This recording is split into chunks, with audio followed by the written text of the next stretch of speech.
आदाब, आप देख रहे हैं बोल आपके और मैं हूं आपके साथ मोहम्मद सादिक हुसैन। एक युवा कई सालों तक पढ़ाई करता है, दिन रात मेहनत करता है, अपने परिवार की उम्मीद बनकर सरकारी नौकरी की तैयारी करता है।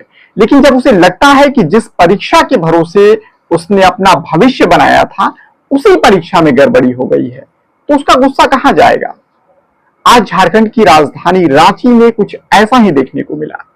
जीपीएससी और जेएसएससी की भर्ती परीक्षाओं में कथित अनियमितताओं के खिलाफ हजारों छात्र और अभ्यर्थी सड़कों पर उतर आए और देखते ही देखते यह आंदोलन विधानसभा घेराव तक पहुंच गया।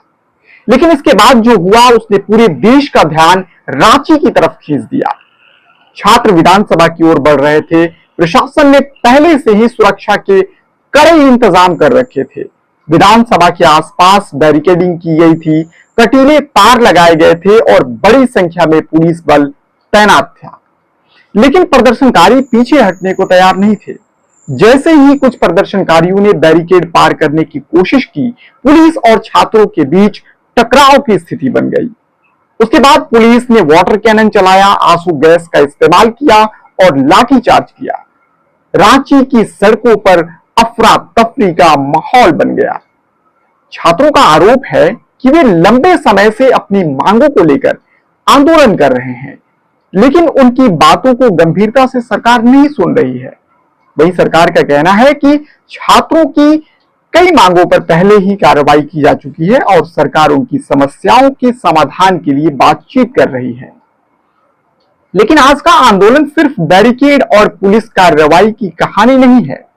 इसके पीछे है युवाओं के भविष्य और सरकारी भर्ती प्रक्रिया पर भरोसे का सवाल। छात्रों की प्रमुख मांगों में भर्ती परीक्षाओं में कथित गड़बड़ियों की निष्पक्ष जांच, दोषियों पर कार्रवाई की जरूरत पड़ने पर संबंधित परीक्षाओं को रद्द कर दोबारा कराए जाने की भी मांग शामिल है। इसी बीच आज एक और बड़ा घटनाक्रम हुआ।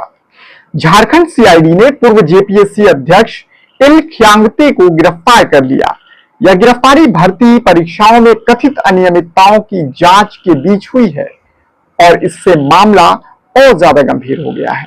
यानी एक तरफ छात्र सड़कों पर है, दूसरी तरफ जांच एजेंसियां कार्रवाई कर रही है और तीसरी तरफ इस मुद्दे पर राजनीति भी तेज हो गई है। आज बीजेपी के कई नेताओं और विधायकों ने भी मुख्यमंत्री आवास के बाहर प्रदर्शन किया, जिसके बाद उन्हें हिरासत में लिया गया। अब सबसे बड़ा सवाल है कि क्या छात्रों की मांगों का अस्थायी समाधान निकलेगा? क्योंकि परीक्षा सिर्फ एक परीक्षा नहीं होती, उस परीक्षा के पीछे किसी छात्र के कई साल होते हैं। किसी पिता की उम्मीद होती है, किसी मां की दुआ होती है और पूरे परिवार का भविष्य जुड़ा होता है।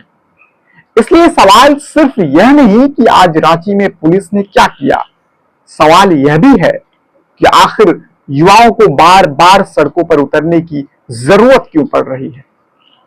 रांची की आज की तस्वीर सरकार और प्रशासन के सामने एक बड़ा संदेश छोड़ गई है।